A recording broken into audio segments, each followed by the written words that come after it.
today's seminar.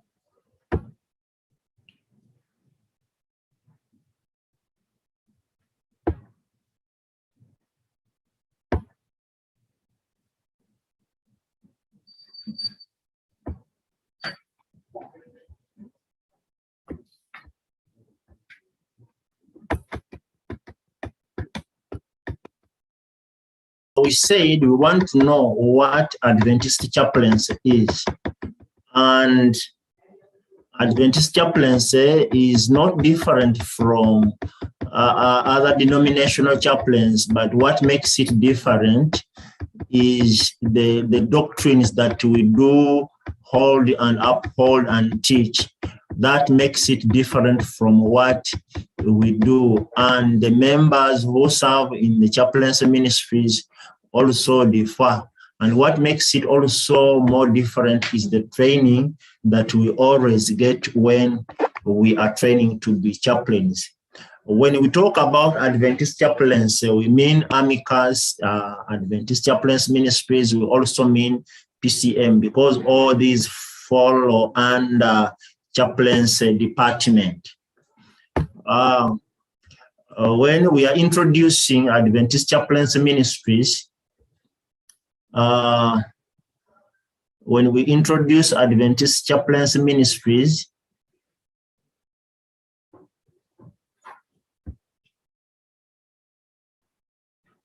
when we are introducing Adventist Chaplaincy Ministries, we want to know, what do Adventist chaplains do? What are they entitled to do? Do they have job descriptions? Is their work written anywhere? Are they recognized somewhat? What is the genesis of Adventist Chaplaincy Ministries? When we begin to introduce Adventist Chaplaincy Ministries, we begin with the organization. We want to say that Adventist Chaplaincy Ministries was established as a service of General Conference very early in 1985, and it became a department of the church in 1995. You just need to count the years. Those are just 10 years. When it was established, after its establishment, it became to be a recognized department in the Seventh-day Adventist Church. The department is directed by a qualified ordained minister with chaplaincy experience. The director is assisted by an associate who is also an ordained minister with chaplaincy experience. The director also serves as the senior endorser and secretary for General Conference Adventist Chaplaincy Ministries. The associate represents the Adventist Chaplaincy Department on accreditation and certification board and serves as the secretary to those bodies. This is the genesis of Adventist Chaplaincy Ministries all the way from 1985, and when it was a fully fledged department in 1995. The way it is at the General Conference, it is not the way it is at the division. It is not the way it is at the union, neither is it the way it is at the conference or at the field. You'll find that at the field and the conference and the union and the division, we don't have secretaries to the department, secretary of the department as it is indicated at the General Conference. We don't have an assistant or associate chaplaincy director at the division, at the conference, and at the union and at the field. These are only limited and allowed to be at the General Conference. Its leadership. We have the leadership at the General Conference, and this one is none other than Gary R. Council. This is also a chaplain. He is a colonel in the U.S. Army, retired, but now is working as an SM director at the General Conference. At ECD, we have Pastor Makalong. We have Pastor Mombere at Uganda Union. We have Pastor Sentongo at the division, at the conference. And then we also ought to have local churches who elects these chaplains to minister in the various places as the church board may need. The purpose of the Adventist Chaplaincy Ministries is very wide. We begin with the mission of the Seventh-day Adventist Church, and the purpose of the Adventist chaplaincy are one. The purpose and the mission of chaplaincy in the Seventh-day Adventist Church is one, and this is to restore the broken humanity to wholeness for time and eternity. We have broken humanity who need to be restored. They are in the conflicting world. They are depressed. They don't know what is to do tomorrow. They don't know what they are supposed to do now, but they need that restoration. Therefore, we are saying that the mission and the purpose of Adventist Chaplaincy Ministries globally is one, and that is none other than to restore broken humanity to wholeness for time and eternity. Time is now, and then eternity is that one to come. We also say that God created a perfect universe based on principles of divine love and the law. God was divine. He had a divine love. He also had a divine law. But Lucifer's rebellion disrupted the union between the Creator and the created.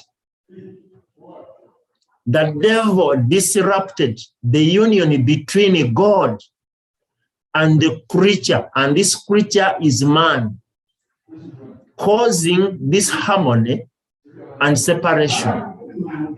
The devil did much work to separate, to cause the disharmony between the human race and our God, the Creator. As part of that perfect universe, God created the man and the woman in his own image, whole and complete, with a mosaic characteristic in physical, mental, emotional, volitional, relational, spiritual, and sexual realms. Tragically, sin plugged the human race into crisis and brokenness, creating the need of restoration. Because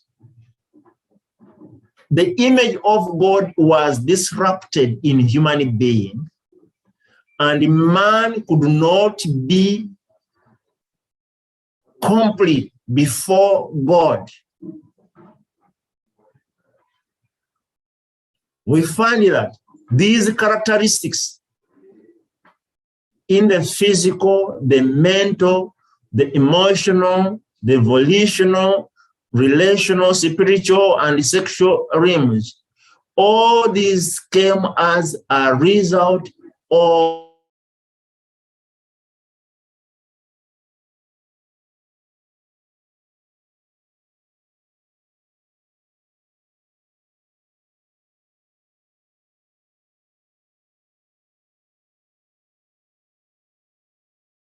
restoration. All works of chaplaincy globally, where we are in the world, in the United States, we have broken relationship. People are suffering. They are living in a sinful world. And when people are living in this sinful world, it means there is a need for restoration. Chaplains need to be restored. Pastors need to be restored. The students themselves need to be restored. People in prisons need to be restored. The sick in hospitals need to be healed and restored from the problems they are facing.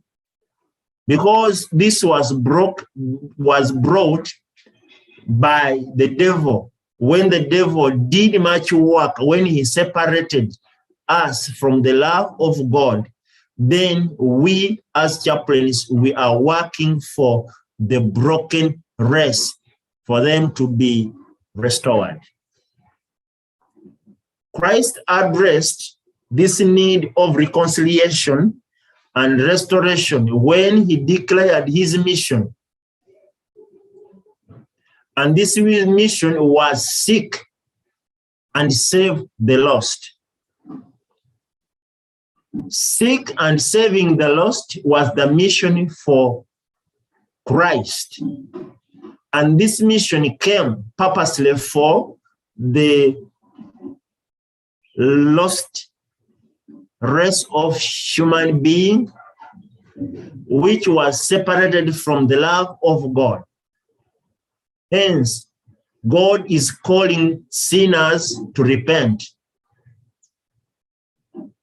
And after them repenting, Jesus says, whoever repents and is accepted by Jesus Christ, he will be saved. And this is just defined by Jesus himself.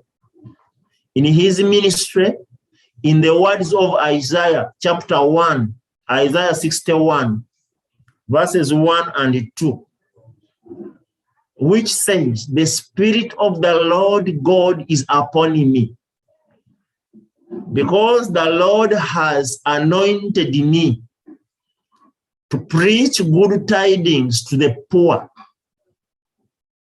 He has sent me to heal the brokenhearted, to proclaim liberty to the captives, and the opening of the prison, those who are bound to proclaim the acceptable year of the Lord. So, as chaplains, our work is not only confined in the schools where we are. Our work is not only confined in the prisons where some of the chaplains are working. The work of a chaplain is not only limited to those places where they are working, but the work goes as far as in hospitals, because we have patients. We have people who are imprisoned by sin. We have people who are in prisons and they are in correctional places. They want to be proclaimed to have that liberty, to be set free. Those who are sick and brokenhearted to be healed. Those who are in captive to be set free. Those who are prisoners of sin to be set free by the love of God. As chaplains, we need also to think very much and meditate upon the philosophy of what we are and of what we are doing. And this philosophy is just stated by Mrs. Ellen G. White when she writes in the Ministry of Healing, page 143, when she writes, Christ's ministry alone will give true success in reaching the people,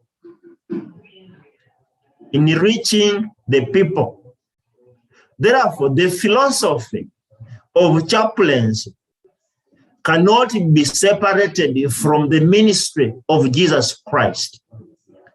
And that is why our philosophy in chaplaincy is derived from the ministry of healing. By Christ's words, when he says that Christ's ministry alone will give true success in reaching the people. Which people are we reaching? We are reaching people who are in prisons. We are reaching people who have not yet known, who have not yet heard about the good news, and they are captives of sin. They are prisoners of sin, but they need to be set free out of sin. When we don't do that work, and when we don't go by our philosophy, then we also mess up.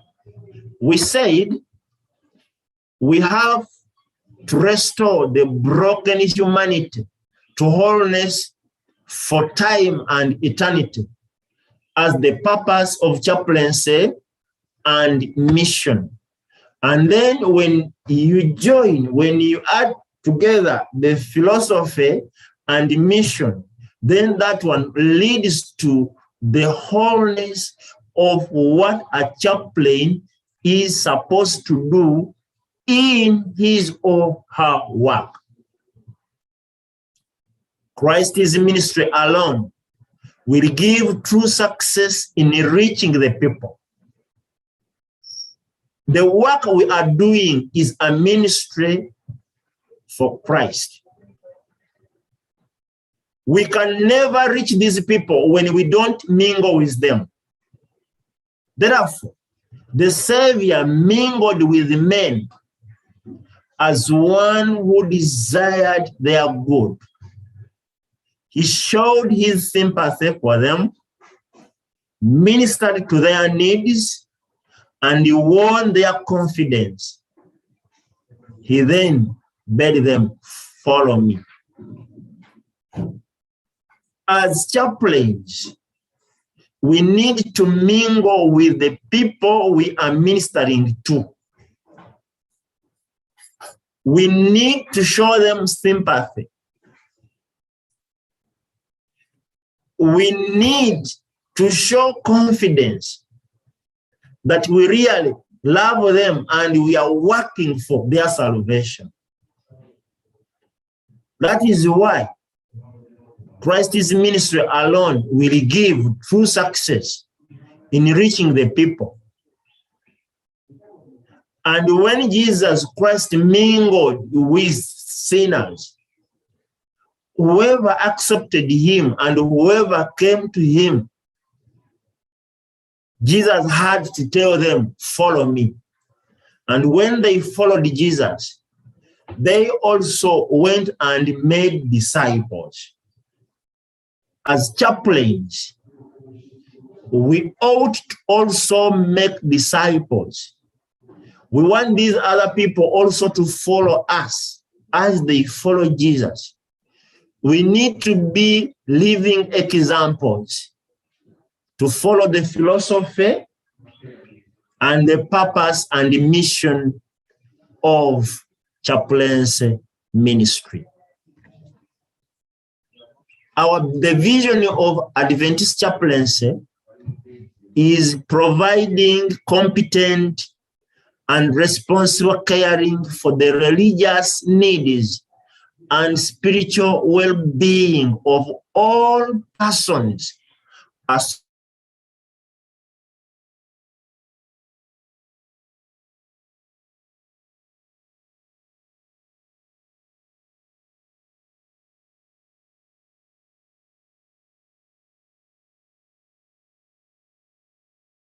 chaplains.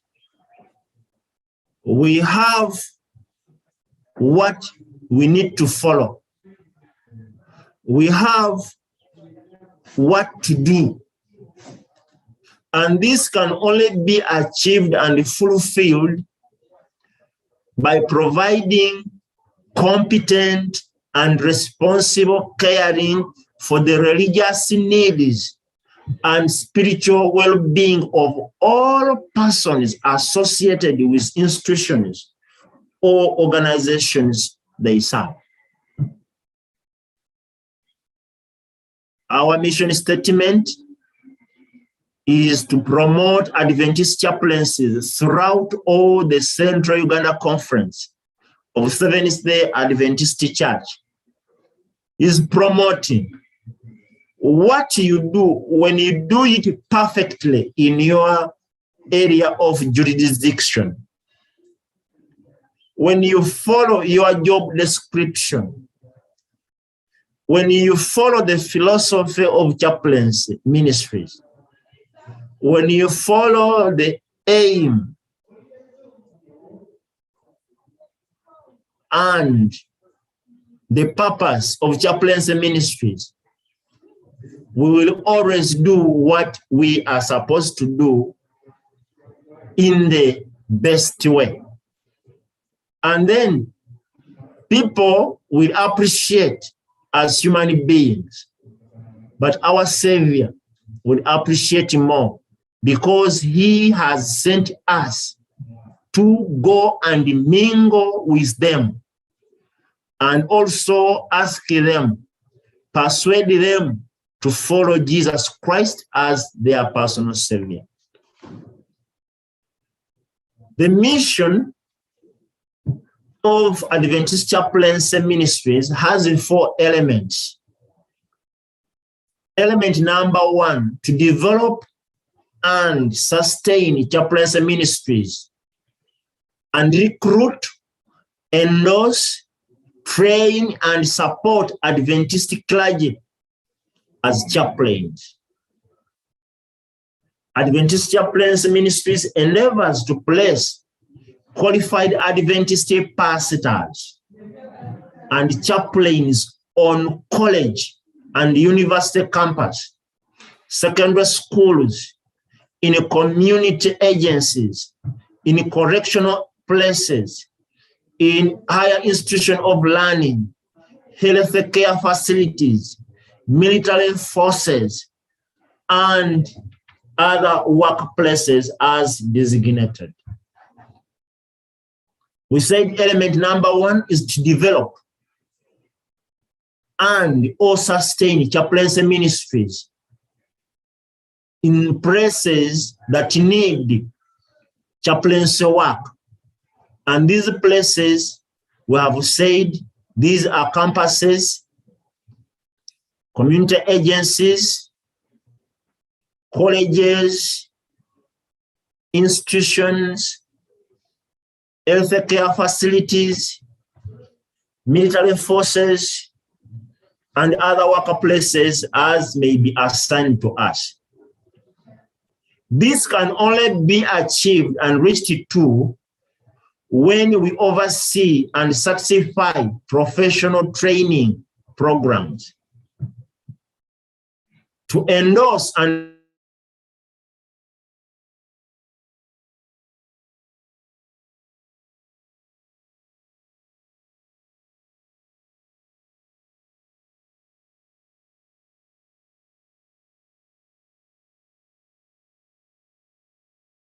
the slogan, and it will always be a slogan, not until we have done our work. All competent chaplains, you can quote me, all qualified chaplains are supposed to be endorsed. When I was giving an introductory, I said it is only the General Conference Chaplaincy Ministries Director who certifies and endorses. He endorses all chaplains who have been approved by the conference, by the field, sent to the union, the union sends to the division, and the division sends to the General Conference. Surprisingly, in Uganda Union, we do not have any endorsed chaplain. We do not have any certified chaplain. Can we say that these chaplains in Uganda are not trained, are not competent? Yes, they may be trained and they may be competent. But when their documents are not submitted to the fields and sent to Uganda Union, when their qualifications are not endorsed by conferences, fields, and union and sent to the division, the General Conference chaplain's director can never endorse any chaplain. Therefore, to provide pastoral care and nurture for people, regardless of their declared faith or no faith, chaplains must exercise spiritual leadership with integrity and the professional, proficient, flexible, and balanced. Most of us are school chaplains. When we are in schools, we need to show professionalism.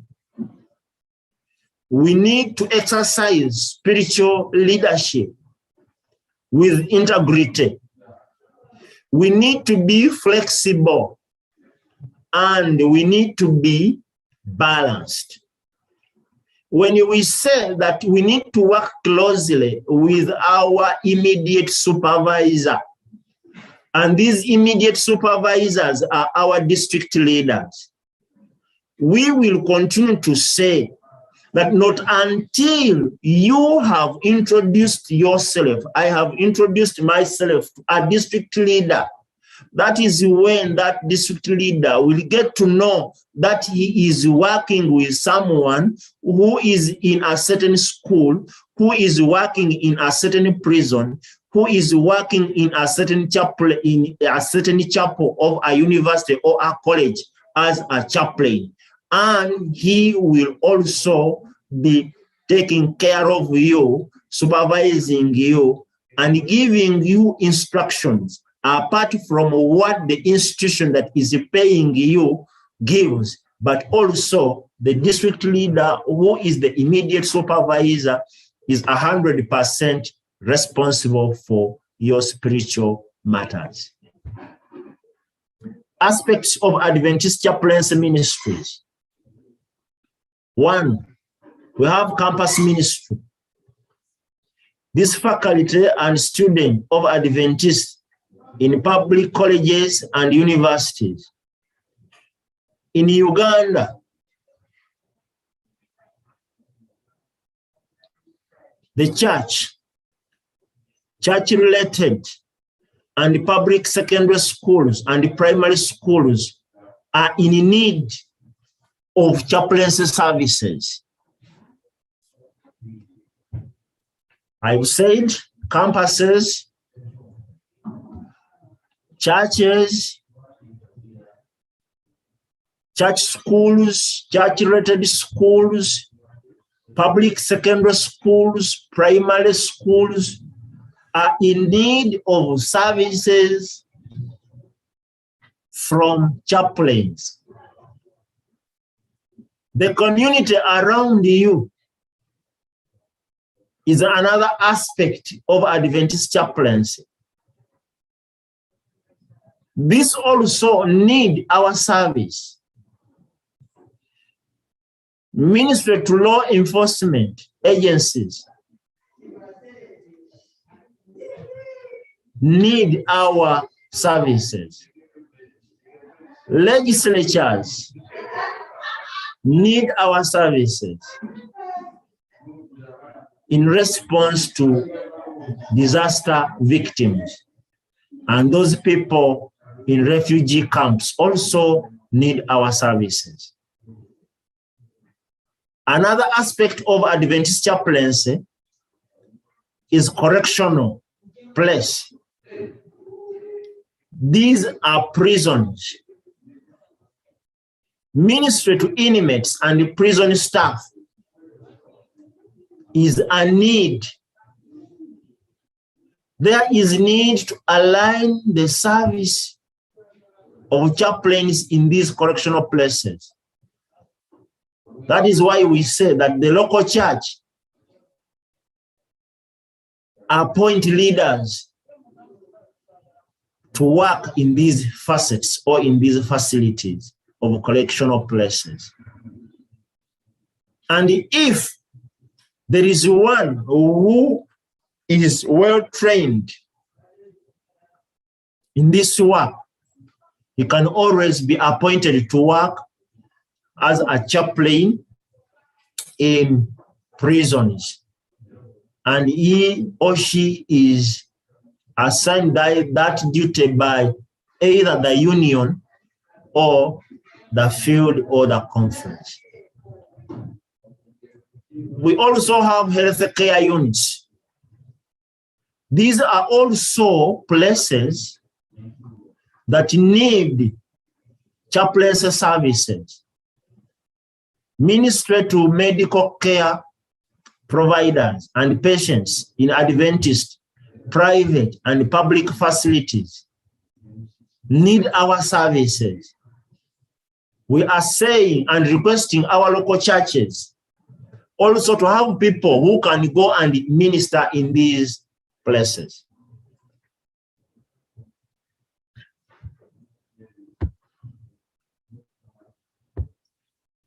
It is the largest group of professionals, the chaplain, that visit the patients in a variety of settings, including hospitals, clinics,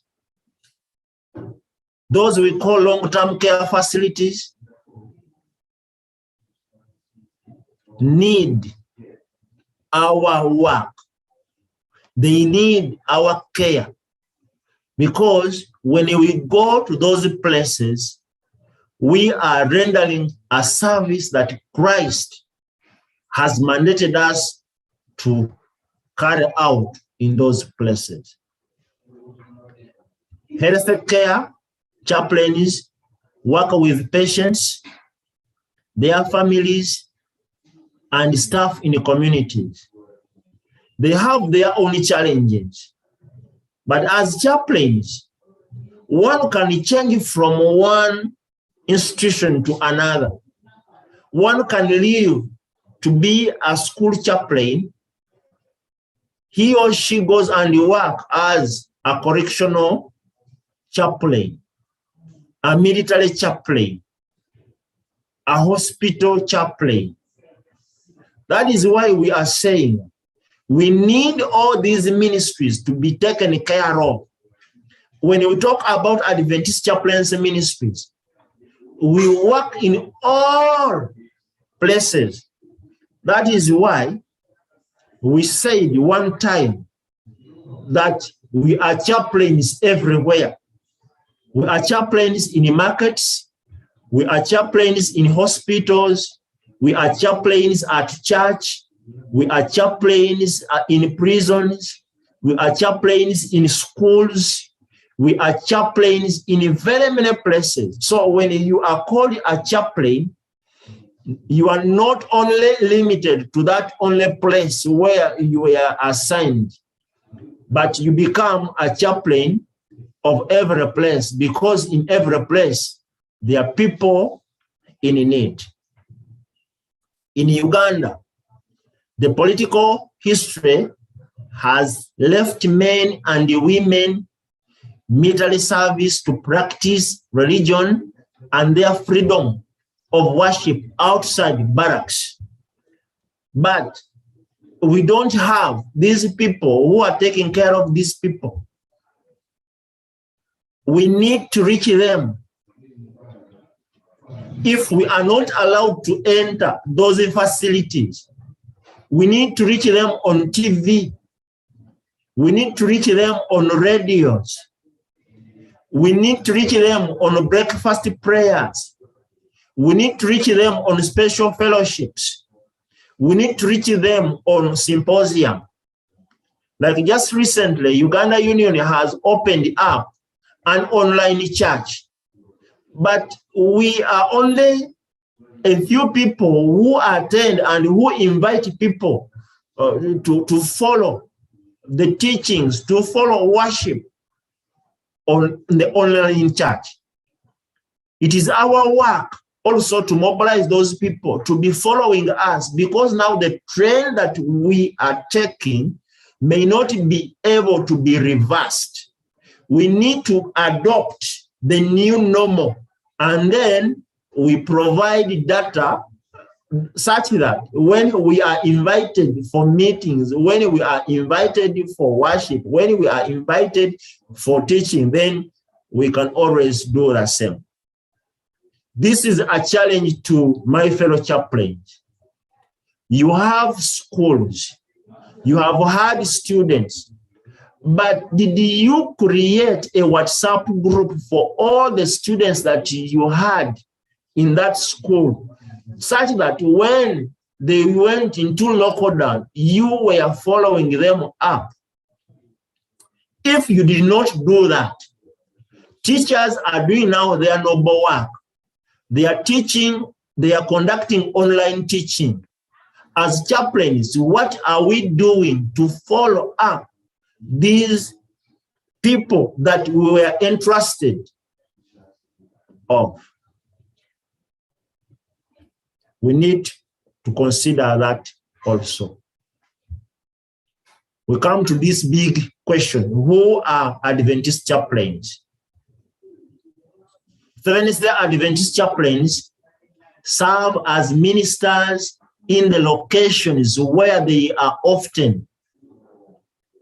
The only Adventist pastoral presence. Chaplains are extensions of the ministry of Jesus Christ.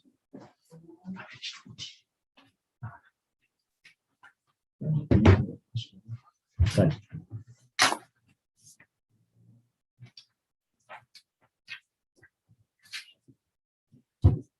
Therefore, as Seventh-day Adventist pastors and ministers, we need to know who Seventh-day Adventist chaplains are, what they do, what they are supposed to do. We are saying that chaplains are extensions of the ministry of Jesus Christ and the church, touching the lives of people in correctional institutions, health care facilities, military installations, schools, and so on. When these places are fully occupied, then we get to know that the challenge is overcome. Few areas of service offer greater challenges than chaplains. Every day, these ministries engage in crisis care, counseling, Bible instruction, preaching, worship, leadership, education, community outreach, family support, and other important duties. So when I am employed in an institution as a chaplain, I get to know that my number one work in that facet where I have been employed, the congregation that I'm entrusted of, I need to make sure that I encounter the crisis of care in counseling. You need to have a glimpse of counseling psychology to make sure that you do that work somehow professional. You need to know that you are a Bible instructor. You need to know that you are a preacher. You lead worship services in the church. You are a leader. We say that a chaplain sits on an administrative council of a school. If you are working in a church-related institution, we don't know how we are going to strongly emphasize this. But in church schools, in church institutions, all our chaplains are administrators. They are administrators.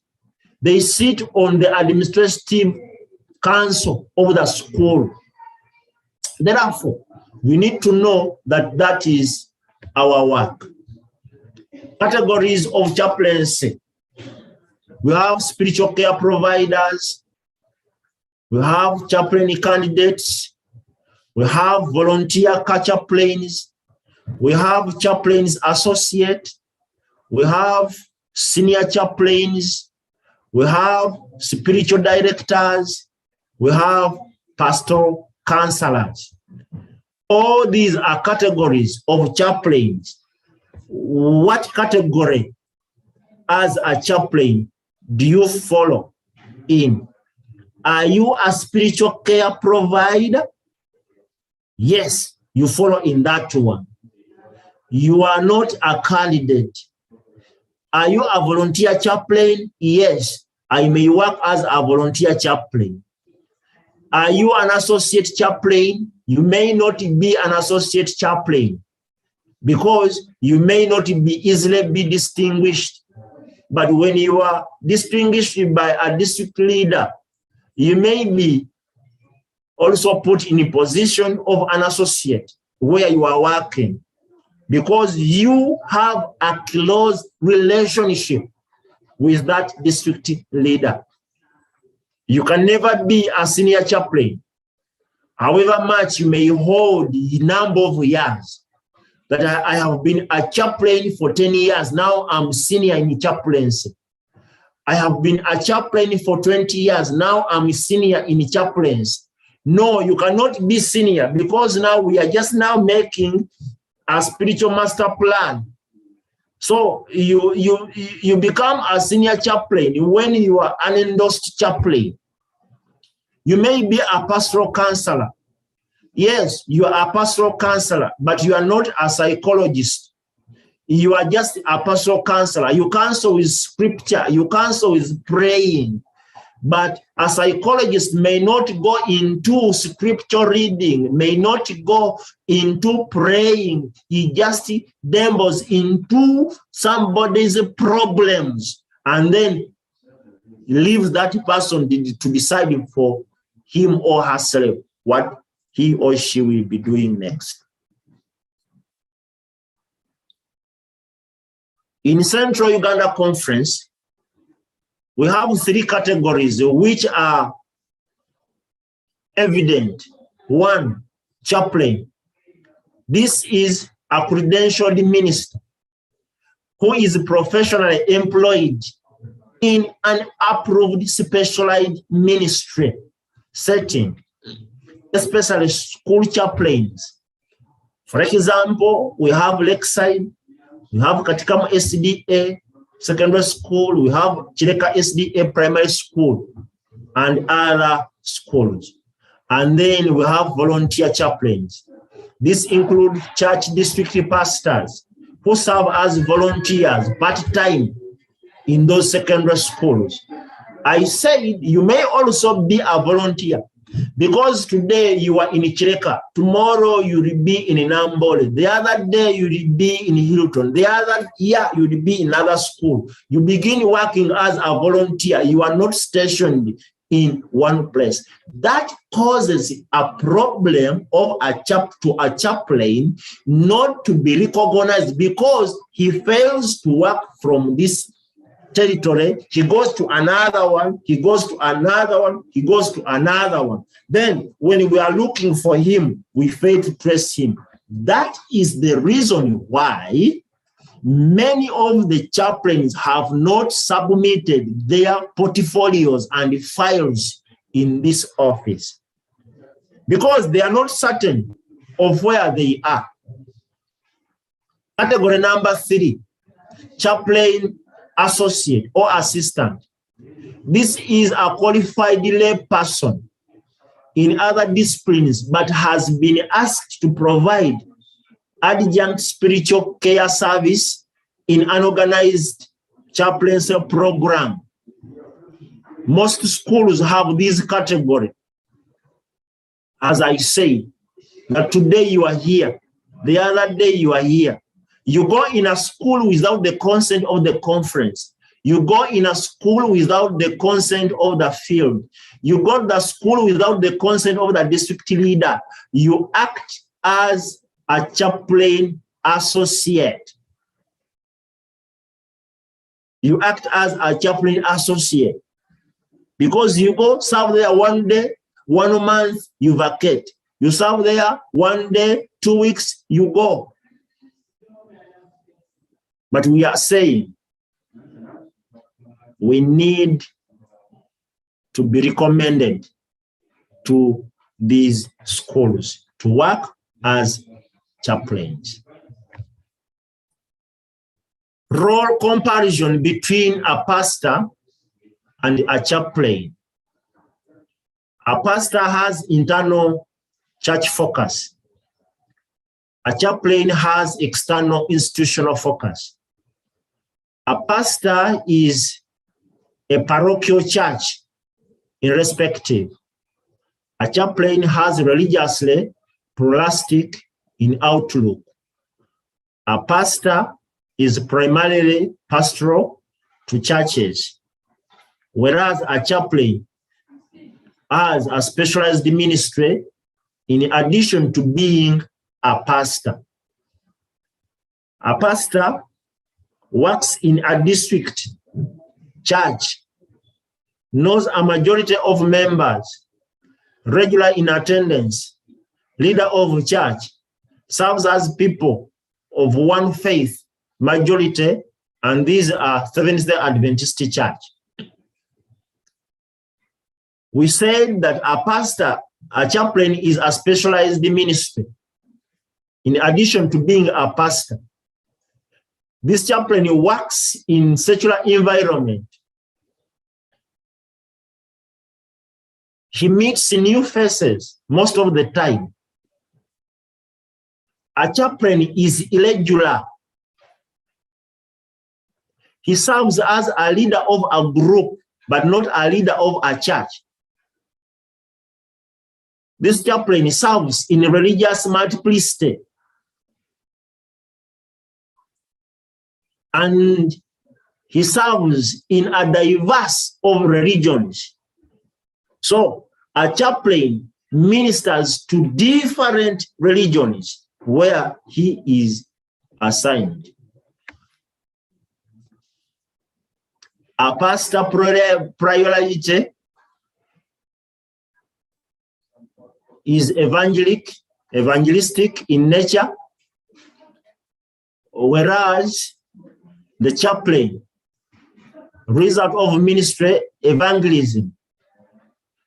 This one has systematic operations. He bridges gaps between. He has relationship emphasis. The role of a conference, the conference calls, employs the pastor, gives credentials. Here in chaplains, a chaplain is professionally trained. Church issues credential endorsed by denomination to go to another institution on request with memorandum of understanding. A chaplain has to meet institutional standards. Failure to meet the institutional standards, then that chaplain will be sacked away. He serves in prison, university, military, hospital. Institutions also hire him and pays all privileges for him. If he is in a university, if he is in an army, those are his privileges. Whereas a pastor may hold some administrative positions at the conference, zone, district. the pastor occasionally ministering to Adventist Chaplaincy Ministries. You will not find many pastors visiting your schools to preach. You may even invite him to come and preach. He may not preach because he is not interested. That is why we say the chaplains are pastors and pastors are not chaplains. Role comparison between a pastor and a chaplain. This one is very, very, very important. A credentialed minister is one ordained, employed by the church. This credentialed minister has an added advantage in ministry if such logical training. But when a chaplain is not properly trained, he does not have a bachelor's degree in theology, neither does he or she have a diploma in ministry. He or she cannot be credentialed. That is why at times we have them as licensed ministers or assistants. Management and infrastructure of local church chaplains. The chaplains council in the church is composed of the chaplaincy leader, works as the chairman. Now, as here at the conference, it is the president. At the division, the president, Pastor Luguri, is the chairman of chaplaincy. When you come here at the conference, the bishop, Pastor Kajoba, is the chairman of chaplaincy ministries. And all reports are subject to him. He asks me, who has served where?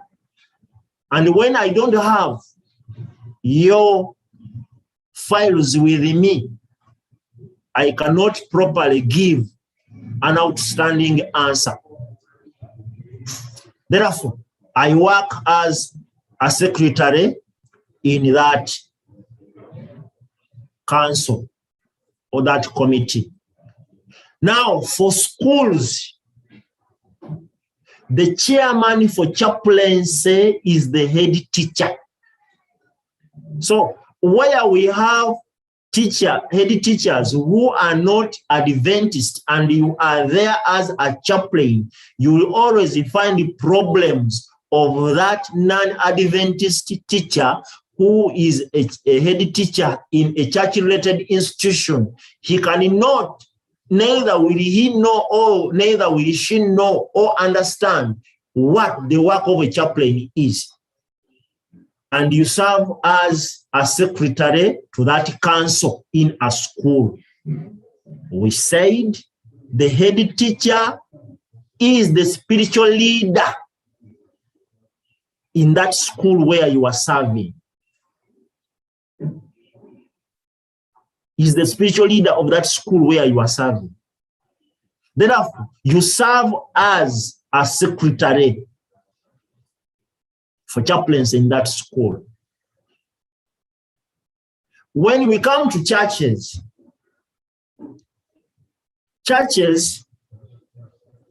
choose people who will assist in chaplains in schools. Shall have leaders of Adventist chaplaincy facets as assistants.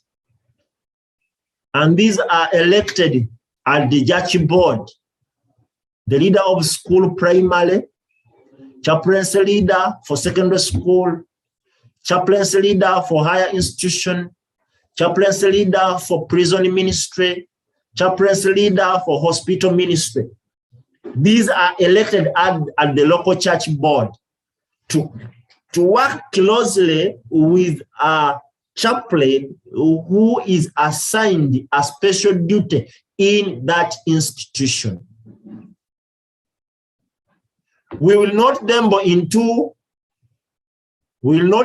much in it military because we don't have this ministry in military facets. So members who compose that council for chaplains at the local church, you, the chaplain inclusive, is the personal ministries director, the Sabbath school superintendent, Sabbath school secretary, Adventist men leader, women ministries, youth leader, elder in charge of chaplaincy, social and welfare services, and the pastor. We said that because this is an important office, the church board has to take care of all these. B, frequency of meetings. How often do you hold chaplaincy meetings in schools? You may say, seldom do you hold these meetings because the head teacher didn't know that he or she is the spiritual leader. Now that you have known, you need to have frequent meetings, at least once a month. Why once a month? To deal with spiritual activities in these facets. To make reports and send reports from school, prisons, hospitals, military to the conference. Most of you chaplains, you don't send reports to the conference. And that is an eye-opener, whether a chaplain is determined to serve or he or she is not determined to serve. You need to look into outreach programs. What are these outreach programs do your school conduct? Or you are only confined within the school. You don't go an extra mile outside your community of school. Then you need to have a budget and plan for resource mobilization in a school, which will help you to work better and smoothly. Job description of Adventist Chaplaincy Council in the local church, where you follow because you have a church that is taking you as a chaplain. Shall deal with development of all facets of chaplaincy. Shall liaise with conference office to organize for continuous education. Shall make plans and execute all activities for all facets of Adventist Chaplaincy Ministries. Shall make a budget and plan for resource mobilization. Organize for convenient Baptists and follow-up programs. Shall make monthly reports and ensure safe delivery to Adventist Chaplaincy Ministries office of the conference. So when you are a chaplain in a given place, you form your chaplaincy report, you give it to your district leader. You also forward one. When you forward one,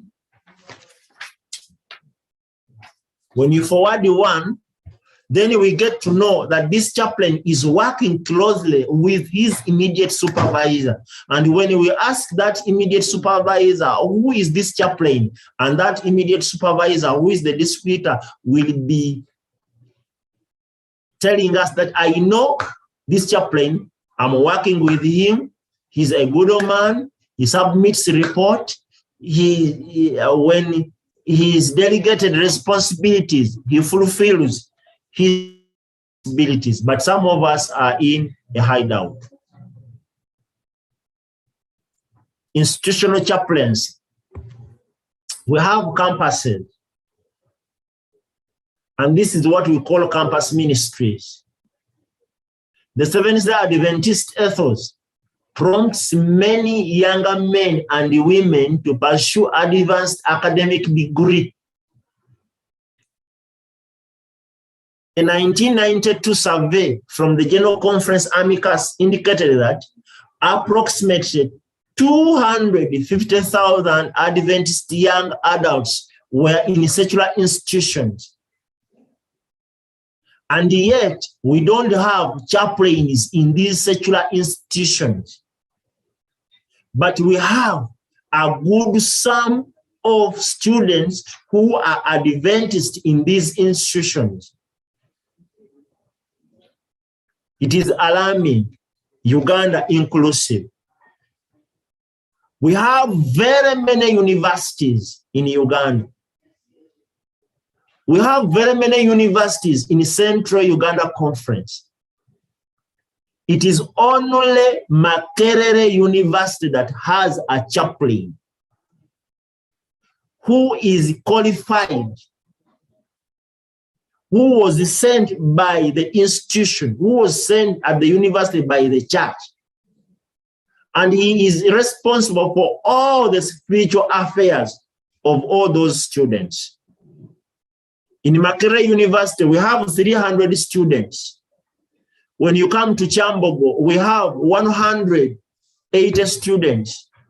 When you go to these other universities, you find we have 80, we have 160, we have 20, we have 50. All these students need our spiritual caregiving in these campuses.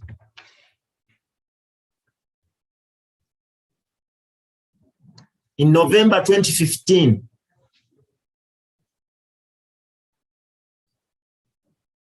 a recent longitudinal survey was done and found out that approximately 1,378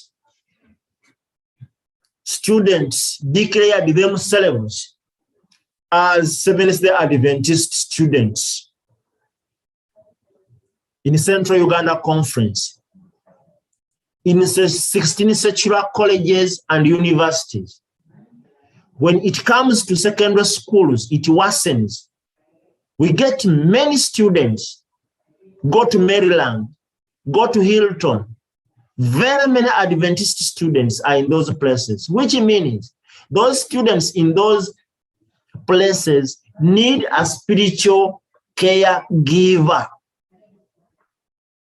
That is why the Education Department and Adventist Chaplaincy Ministries and the PCM join together to force and provide coordination and support through the World Division in this endeavor. And these ministries were PCM, Education and Chaplaincy, and formed an association of amicus, to take care of students in secular universities. Dear fellow pastors, these students in these facets are ours. You may not have a student, but you have a relative. You have a friend who is an Adventist. They need our services in those institutions. They need our motivation. They are bright. Mrs. White said, "Are you ambitious for education that you may have a name and position in the world? Have you thought that you dare not express that you may one day stand upon the summit of the intellectual greatness? There is nothing wrong in this aspiration. You should be content with no mean attainment aim high, spare no pains to reach the standards. So if Mrs. White is speaking to these younger people, as chaplains, we need also to work tooth and nail to say that we fulfill our duty as Adventist chaplains in any facet where we have been sent.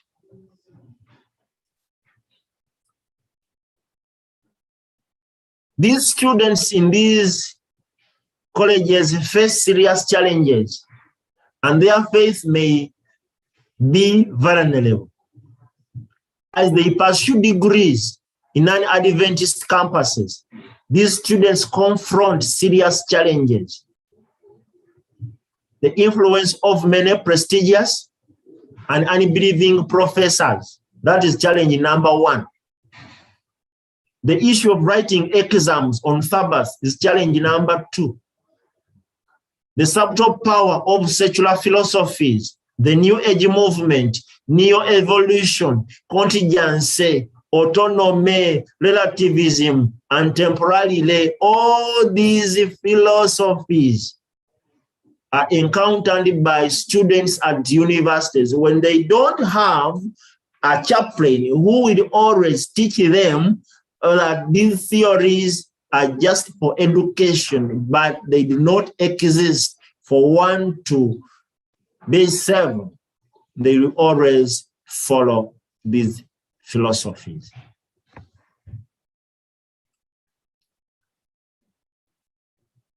C, they face questionable lifestyle espoused by many of campuses: dressing, homosexuality, smoking, nail tinting, eyelid tinting, wearing ornaments on the nose, on the ears, on the eyelids. All these are questionable lifestyle at campuses and secondary schools.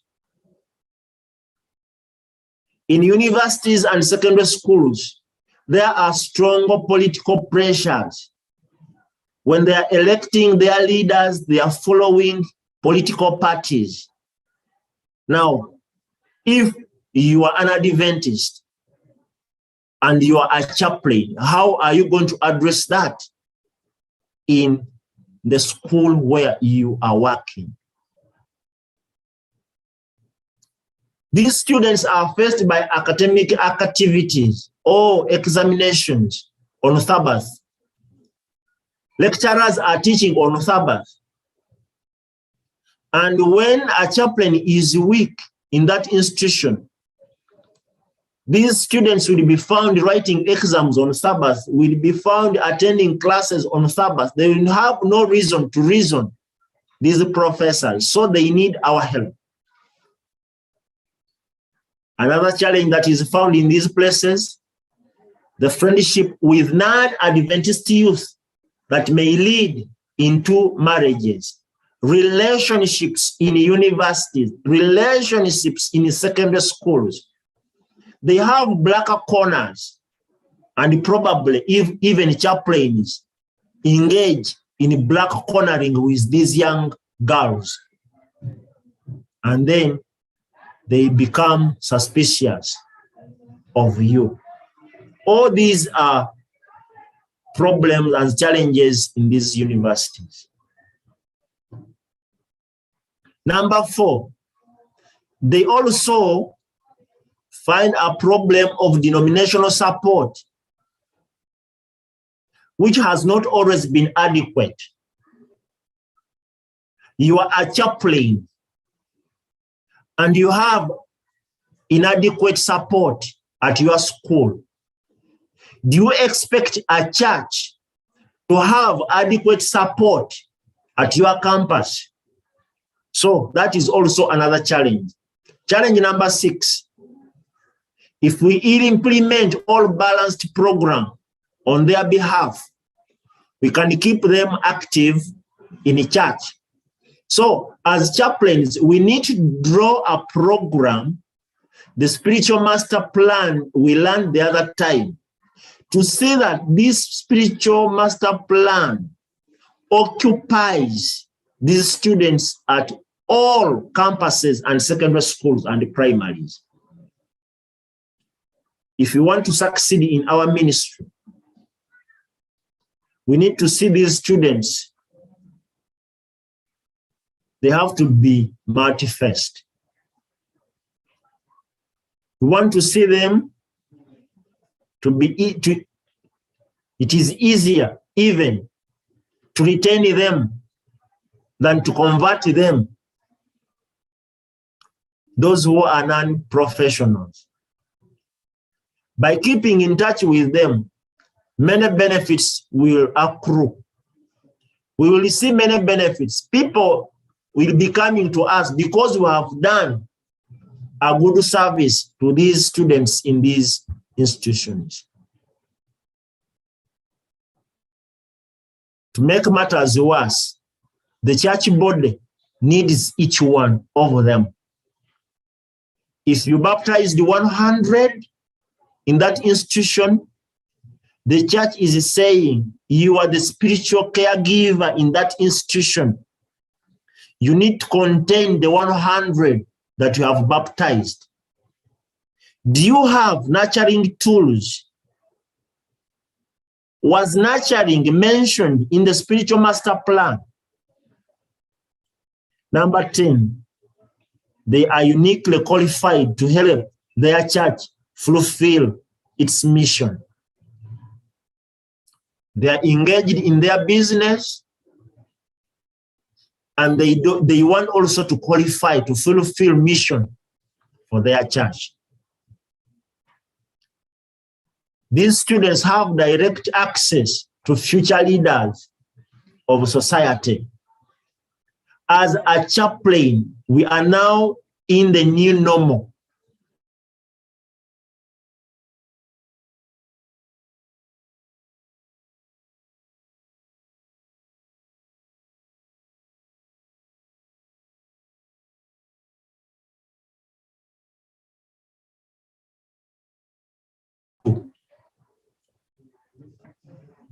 Today's college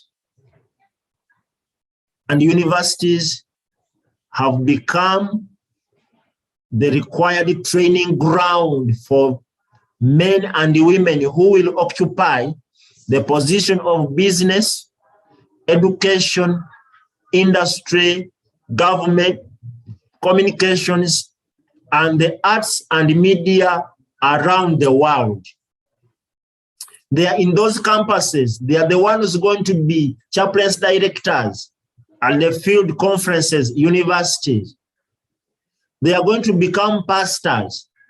They need to have a good nurturing where they are. Since I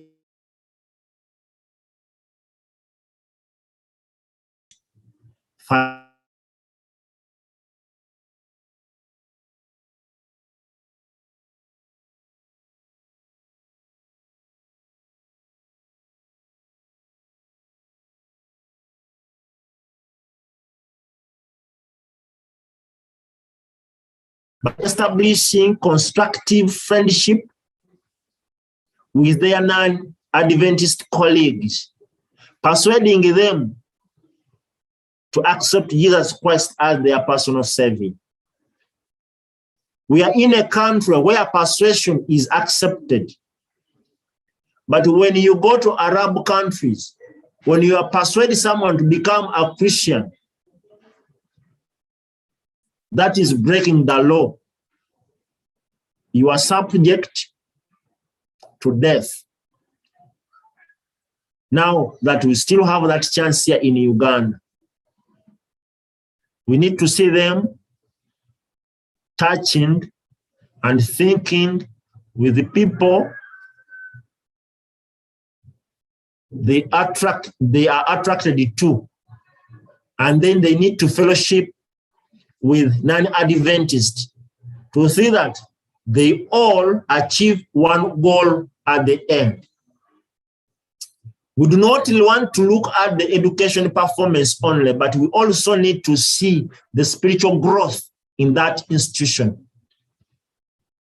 When examinations were out, every school was saying, God has done it for us. God has done it for us. Why is God so important when exams are out, and when they are not yet out, God is just belittled somewhere? So that is our part, dear chaplains. Mrs. White gives counsel that those who have the Spirit of God, who have the truth wrought into their very being, should be encouraged to enter college and live the truth as Daniel and Paul did. As Daniel and Paul did. They lived their spiritual truth. Never did they deny truth at any one time. Selected Messages, Volume 3, page 233 and page 234. Number 12, Jesus died for them. As he died for them, he wants them saved. You want to be saved as a chaplain. The students in that campus, in that school that you are leading as a chaplain, want also to be saved. Because that is what Jesus wants us to do. He wants us to empower these campuses, followers, so that his light may also shine brightly in the secular classroom, laboratories, student residences. Above all, they long to see all honest in heart, transformed by the power of his love and redeemed. Dear chaplains, what have we done? Jesus died for them. He died for you. If he died for them and he died for you, he wants to see them, who the students at campuses, pupils in primary school, and students in secondary school, they need to be saved. From the foregoing, it is clear that the local church must engage in a coordinated and sustained nurture and outreach ministry for and with our students on secular campuses around the world, secondary schools around the church, primary schools around the church. All Seventh-day Adventists will suffer it if it is not provided. Covers the tangible benefits for our church, and its mission will result from an intelligent and sustained involvement in this important ministry. As chaplains, we need to see this done. We need to put much emphasis on the spiritual affairs in the school. Like the teachers do their work, we need also to do our work. The churchman on page 74 says, pastors or assistant pastors are not nominated or elected to such positions by the church.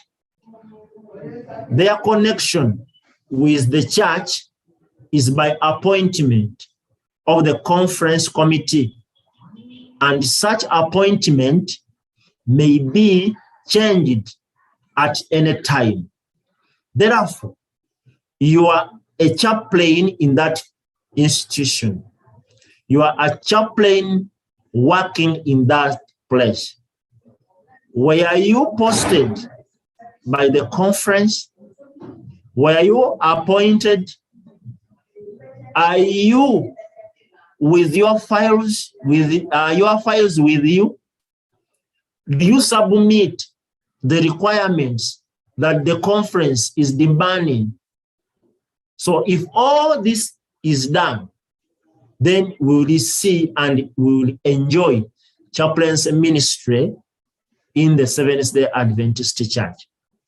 My appeal is we need to look into this and consider our services in the places where we are working. Are we really doing our work? Have we engaged ourselves with the district leaders? Because they are our supervisors. They need to know what we are doing. These district leaders need to be incorporated in the services you render in that school, be it a primary school, be it a secondary school, be it a university, be it a college. Is the district leader in touch with you to render service in those institutions? Jesus died for you. He died for those students. He died for the district leader. He wants to see these students also served. Thank you for listening. May God bless you.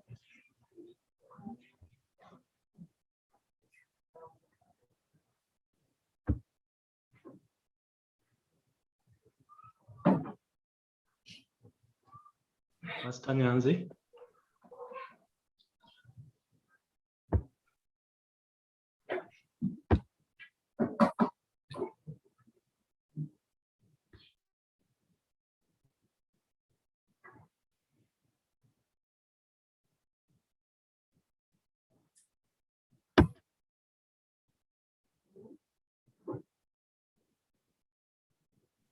Thank you very much, Pastor Sentongo. Allow me to take over from Pastor Nyanzi while he connects. I don't know if he's there, but we wanted to make sure that we proceed with the next part.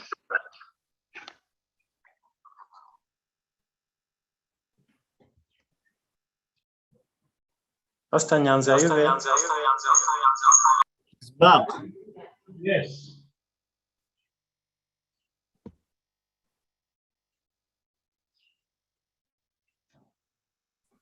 Please lead us in the next part. If not, I could take over temporarily. We wanted to make sure that we proceed with the next part. We wanted to thank Pastor Sentongo for being very clear and elaborate in the introduction to Chaplaincy Ministries. Indeed, there are many things that we didn't know that we have learned. Learning is progressive. That's why we feel very bad if we organize such seminars and people don't turn up. There are things that we'll continue be doing in a wrong way, yet we wanted to advance to correct ourselves. I don't know if there are any questions concerning the presentation from Pastor Sentongo. Questions or comments?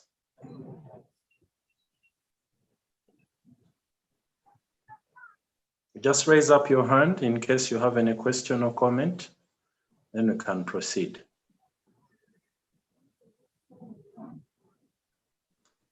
Yes, Brother Mixon, just unmute and ask the question.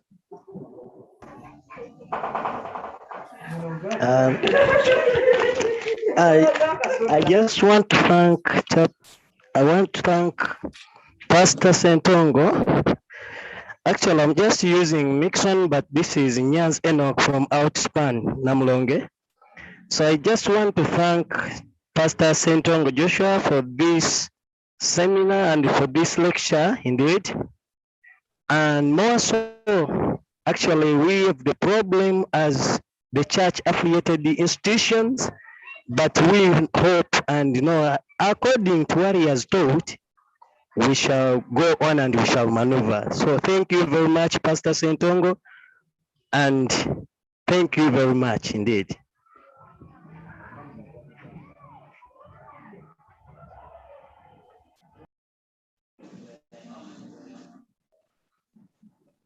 Thank you, Mixon, for your comment. Indeed, Pastor Sentongo, people are appreciating. I believe that you'll be sharing the PowerPoint presentation shortly, which will pass on to your colleagues.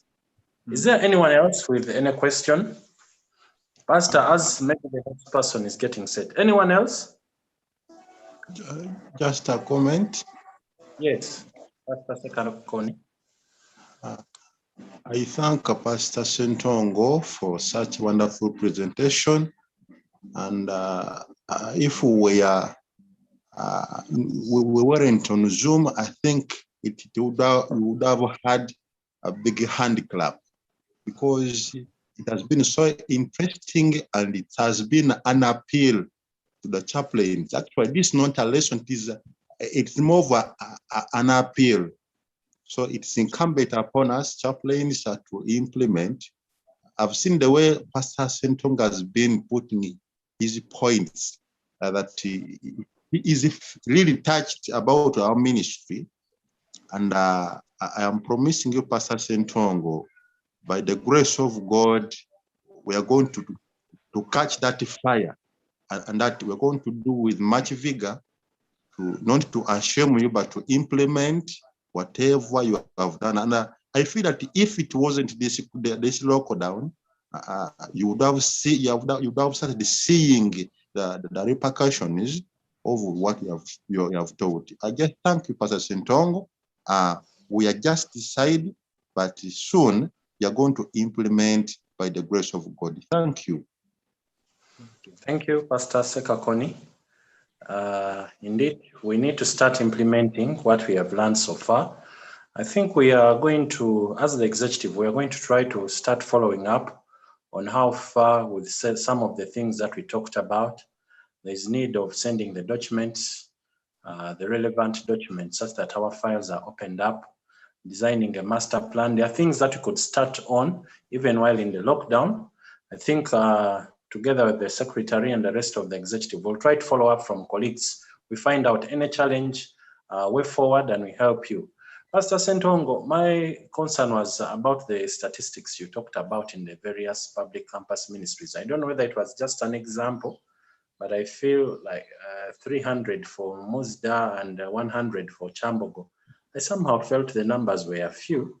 Maybe others are there, they are not recognized. I don't know. I had seen Pastor Mulumba also among us. Pastor Sentongo, I don't know, those figures, they seem to be so on the lower side. I'm telling the fact because I have these files. When you go to Chambogo, I have 168.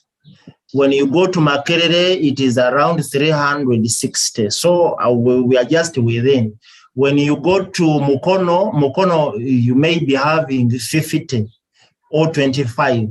So we have these students, and if they are many in those universities, they are hiding because they want to write exams on Sabbath. They want to study on Sabbath. They are looking for school fees. So these are the registered numbers, and these are the people we are worshiping with every Sabbath. So when you go to Mobus, we have 150. This market business institute here, we have 150. So I have visited these universities and I know the numbers, because when their leaders are compiling, writing reports of weeks of prayers, we always demand these reports to come. So see, when these people are there, that is why we are still fighting to get chaplains who can really manage those churches, because those are students in those campuses who need our spiritual care, our spiritual guidance, our help, because they don't have people to help. Now, can you imagine Mulumba managing 160 compared to 150? He's managing Chambogo, is managing Mobos together with his pastor. So those are big. That is a big number for him to manage in that institution when he's not fully an endorsed chaplain. So those are facts and figures because we have them in their files. Thank you, Pastor. Yes. I want to proceed. I don't know if, in case you have a question, you just raise up the hand. I can choose you. Pastor, mine was, I was greatly disturbed when you said in the whole of Uganda, we don't have any endorsed chaplain. And I wondered, you mean, how are you director, even you? Sorry to say I'm not endorsed. The union director just sent in his documents because you want to be endorsed, you must be ordained, you must have worked for the church in chaplaincy ministries for years, you must be having certificates of chaplaincy attendance, because now it's only Pastor Mumbere probably. He is not yet endorsed. When I submitted my document, they said, you don't qualify because you have not completed your master's. So I was left out. I had all the qualifications for endorsement, but because I didn't have that master's degree, I was not picked up to be endorsed. So even Pastor Mumbere is not endorsed as a chaplain, but we are working. I have no different with Pastor Perez, who is also a chaplain. He's not endorsed, I'm not endorsed. But the only difference that I just an ordained minister, and Perez very soon will be ordained in chaplaincy as a minister. So that is the only problem. In Uganda, even I want to assure you, even in East Africa, if we have an endorsed chaplain, is only one, the leader at the general conference, that is Pastor Makalondi. So they send us those forms. We also distributed these forms for pastors to fill. But when chaplain saw the requirement of endorsement, never did they return those forms to me. So that is that. We don't have any endorsed chaplain in Uganda Union. Thank you very much, Pastor. Another one, as anyone else prepares to raise the hand, the concern was about, you see, the way you are talking about preparing for endorsement. Is there a way also we can strategize as CUC? We have identified the gap, like I shared with you earlier on. There are gaps that we see. Maybe you could advise accordingly. We say that as CUC, we are saying that this is our strategic plan as chaplaincy to fill these voids that are existing, which we have identified. Because honestly, in your presentation, we would see there are gaps, maybe in Chambogo, here and where.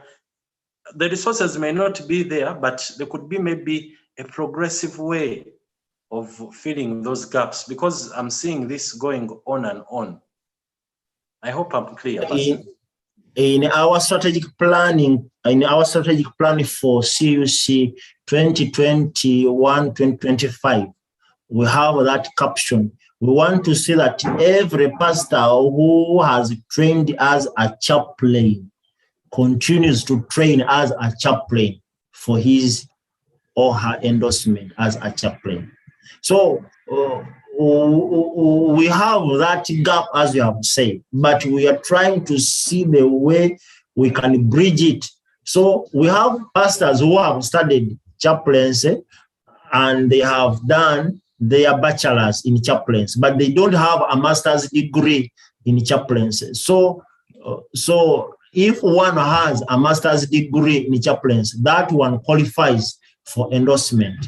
Now, in Uganda Union, we have one who is very soon graduating, and no sooner that person graduates, he will be endorsed there and then, and that is Pastor Musasi Joel of Najjanankumbi district. And we have Pastor Chomohendo, who is going for his master's in chaplaincy in AUA. We have another one in Mbarara who is going for chaplaincy in AUA. So when they get, when they qualify, when they study and complete their master's and they are graduate students, then they will definitely qualify to be endorsed as chaplains. So we have a plan. We are trying to see that these chaplains who are and who have their undergraduate, they are promoted, they are taken for further education, basing on the sending institution and the workplace. So we have that. It is in the plan, and we want to see it implemented. If not us in office today, but those who will come will do that work, because we want it to be done, to see that we have chaplains who can qualify to be at any level in the university, in prisons, at Mulago Hospital, in Makerere University, Chambogo, these big universities, which are secular universities. We want to occupy them with qualified chaplains. So there is a plan for that. Thank you, Pastor, for your time. Pastor Sekakoni, your hand up. Then I've seen Pastor Katende. You could also say a comment. We just want to hear your voice.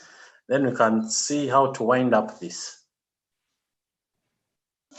Okay, thank you.